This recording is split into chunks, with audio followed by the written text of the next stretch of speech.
بهداية من فضل ربي يكسو الجمال ربوع قلبي.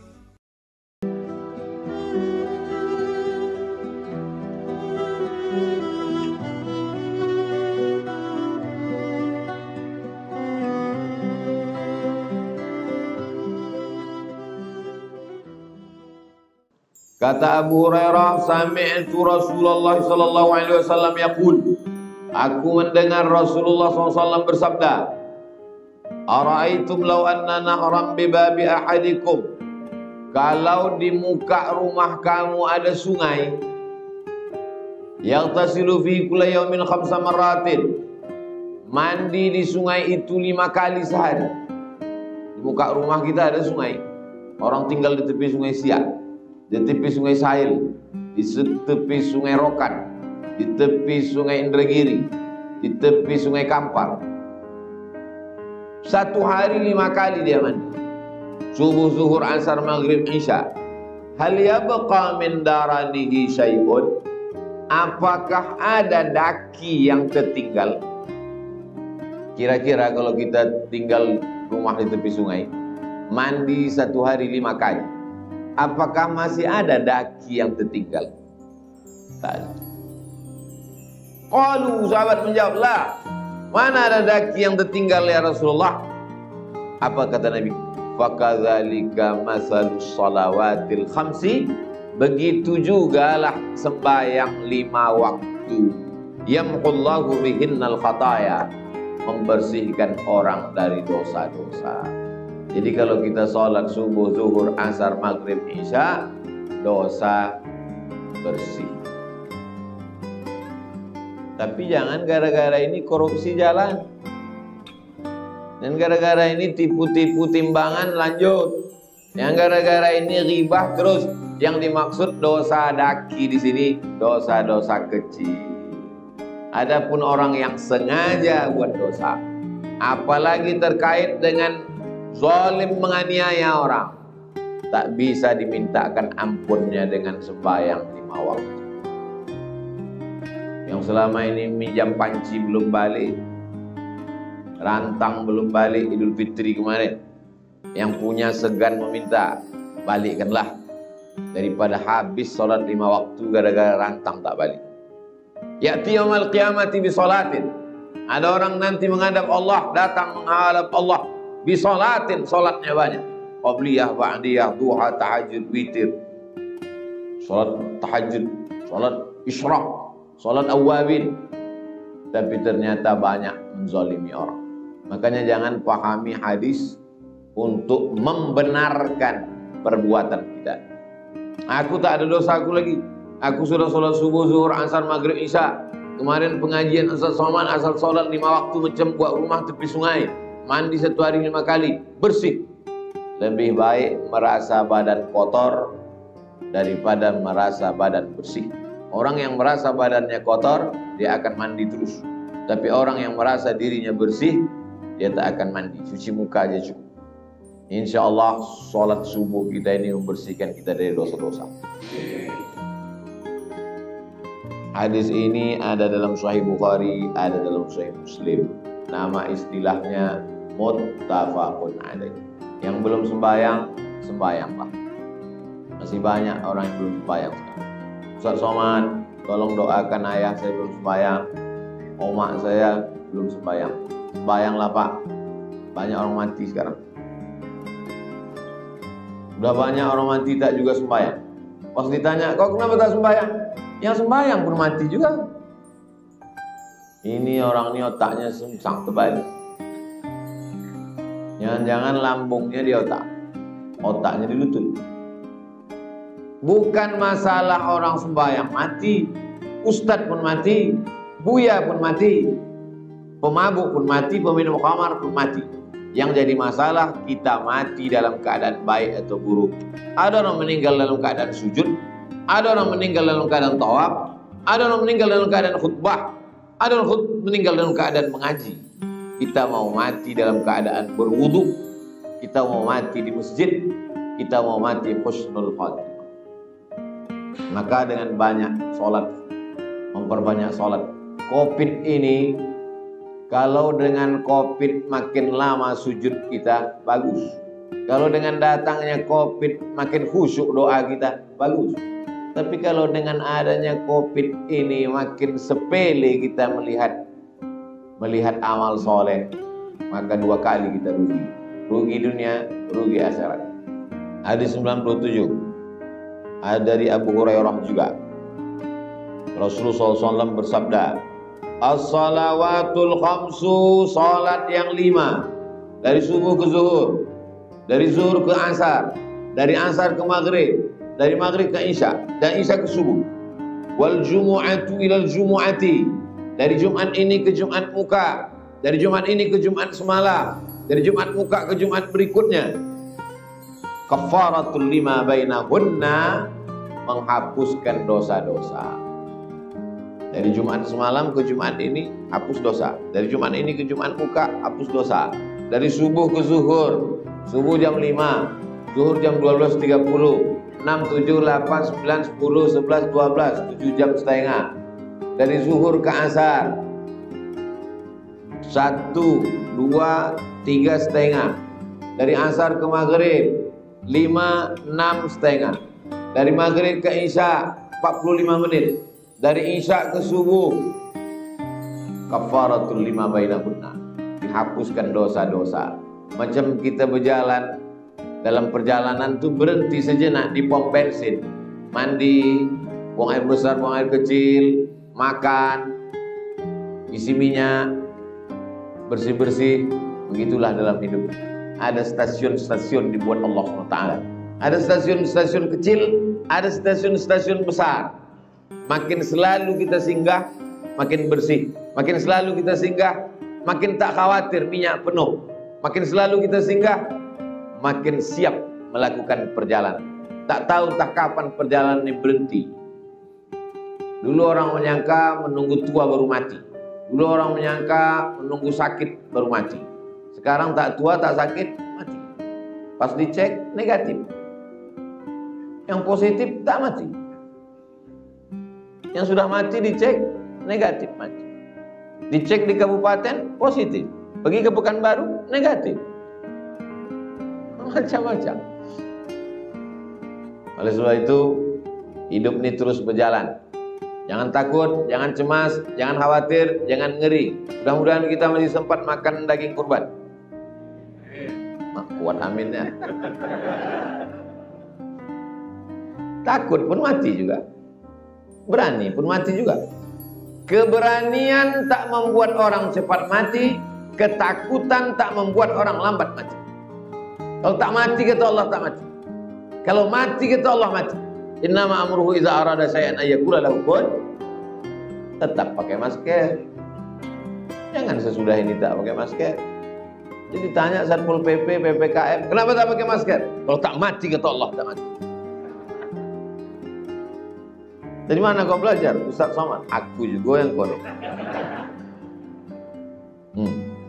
Hadis 98 dari Anas bin Malik. Inna lillahi malakat. Ada malaikat. Selama ini kita diajarkan malaikat mungkar, nakir, kiraman, katibin, raqib, atid, malik, ridwan, Jibril, Mikail, Israfil, Israel, malakul maut.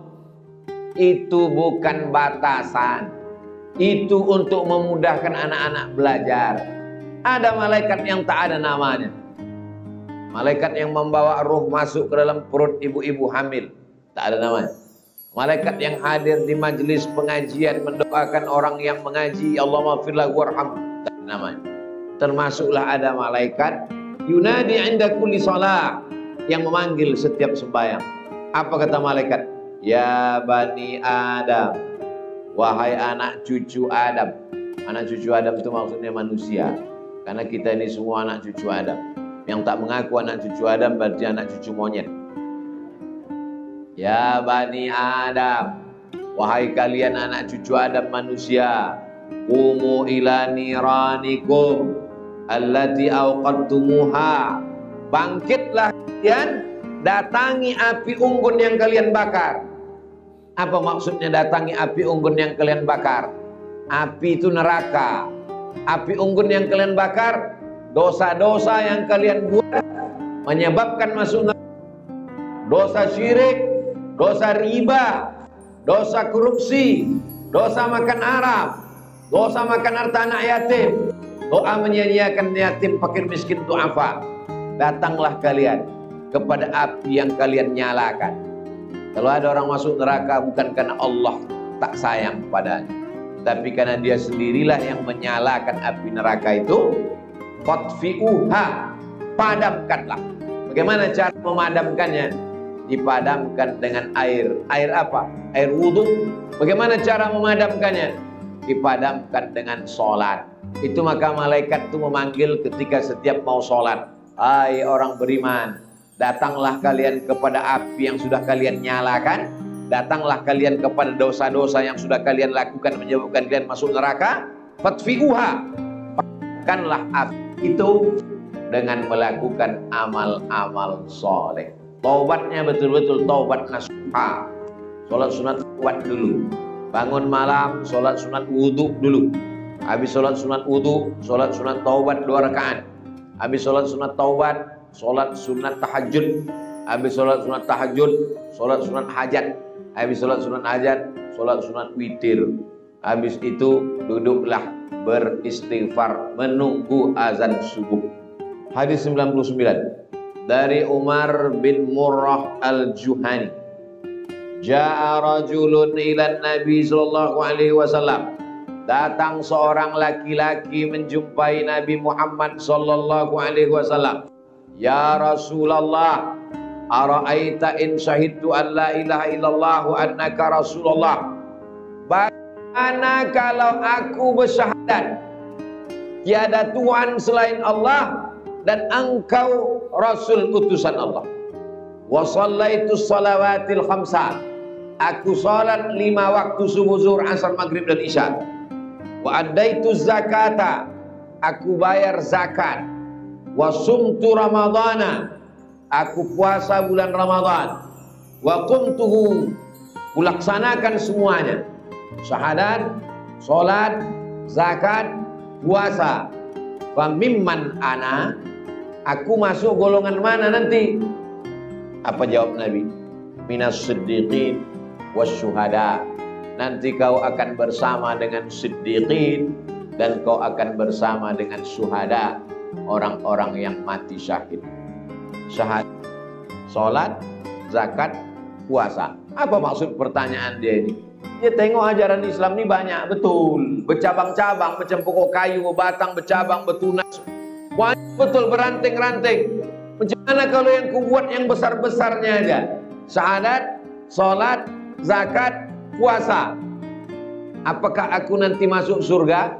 Kata Nabi, kau masuk golongan siddiqin dan syuhada. Kau akan bersama dengan mereka walaupun kau tak mati syahid. Kita insya Allah syahadat sudah, salat sudah, bayar zakat sudah. Kau udah bayar zakat? Udah Pak Ustaz. Tiap tahun. Berapa zakat kau? 2,5 kilo. Itu zakat fitrah. Zakat emas. Ibu-ibu emas secuci tangan penuh. Zakatnya. Ada zakat perhiasan Pak Ustaz? Ada. Berapa zakatnya Pak Ustaz? Zakat perhiasan dikeluarkan seumur hidup sekali. Kumpulkan semua, timbang. Berapa beratnya? 1 on. Keluarkan 2,5%. 1 gram 1 juta. 1 on 100 juta. 2,5%, 2,5 juta. Saya tak tahu itu siapa punya emas 1 on tak tidak, siapa yang menyimpan tak tidak, siapa yang berzakat tak tidak, kita tak tahu. Tapi Allah tahu. La ta'khudhuhu sinatun Allah tak mengantuk, Allah tak tidur. Bapak simpan, ibu simpanlah banyak-banyak emas, simpanlah. Covid datang, mati bu, habis diambil bapak. Saya bukan nakut-nakuti, maksudnya keluarkan zakat. Jadi keluarkan zakat. Intinya jangan persulit orang, jangan susah-susahkan orang. Kalau ada orang bertanya ke saya, Ustaz Somad, ajaran Islam ini banyak betul, bercabang-cabang, beranting-ranting, berpucuk-pucuk. Ajarkanlah aku Islam yang simple. Kau bersyahadat, kau berzakat, kau puasa, kau sembahyang, masuk surga bersama orang mati syahid. Semudah itu Pak Ustaz, mudah. Lagi Pak Ustaz syaratnya masuk surga, mati kau dulu. Masuk surga. Jangan dipersulit. Ini banyak orang tak mau masuk Islam. Dibuatnya Islam ini sulit, jelimet, ribet, susah, payah. Syahadat, sholat, zakat, puasa, masuk surga. Kenapa tak disebut haji di sini? Maka jangan ambil pelajaran dari satu hadis. Tengok hadis yang lain tentang haji. Pertanyaan Jibril kepada Nabi, akhbirni anil Islam. Apa Islam itu? Antas syahada an la ilaha illallah wa anna Muhammadar Rasulullah wa tuqima shalah wa tu'tiya zakah wa tasuma Ramadan wa baita haji ke Baitullah. Sekarang haji ke Baitullah tak bisa. Kaya-kaya duit banyak pun tak bisa haji sekarang. Jadi bagaimana caranya? Man shalla subha fi jama'atin, sembahyang subuh berjamaah. Summa qa'ada yadhkurullah, duduk berzikir dengan Allah hatta tatlu asy-syamsu, sampai terbit matahari. Summa yusalli rak'ataini, salat sunat 2 rakaat. Kanat lahu ka'ajri hajjatin wa umrah, dapat pahala macam haji dan umrah. Tamah. Sebulan sekali dibuat oleh Yayasan Tabung Wakaf Umat. Sembahyang subuh berjamaah, duduk berzikir dengan Allah, mengaji sampai terbit matahari. Salat sunat 2 rakaat, tetap ikut protokol kesehatan, pakai masker, jaga jarak, cuci tangan. Hadis ke-100 dari Abdullah bin Qurt radhiyallahu anhu. Qala Rasulullah sallallahu alaihi wasallam, Rasulullah bersabda, "Inna awwala ma yuhasabu bihil 'abdu yaumal qiyamah." Yang pertama kali dihisab, dihitung, dikira pada hari salat. Sedekah nanti, zakat nanti, berapa kali haji umroh nanti, berapa kali jihad nanti. Yang pertama kali dihisab adalah as-shalah. Fa in salahat salaha sairu amalihi. Kalau salatnya bagus, seluruh amalnya bagus. Wa in fasadat fasada sairu amalihi. Kalau salatnya rusak, kalau salatnya kacau, kalau salatnya error, maka amal yang lain ikut menjadi error. Standar salat. Banyak orang rajin sedekah tapi tak sembahyang. Banyak orang rajin puasa sunat tapi tak sholat. Banyak orang yang rajin berbuat baik tapi tak sholat. Pas ditanya, kau kenapa tak sholat? Yang penting hati bersih. Kau kenapa tak sembahyang? Pilih mana Pak Ustadz? Ada orang yang sholat tapi makan haram, dengan orang yang tak sholat tapi makan bersih. Dua-dua kalian tak betul. Yang bagus itu adalah sholat dan hatinya bersih. Sholat, makannya bersih. Sholat, sedekahnya rajin. Sholat, dan dia tetap saling tolong menolong. Kalau sholatnya rusak, rusak amal yang lain.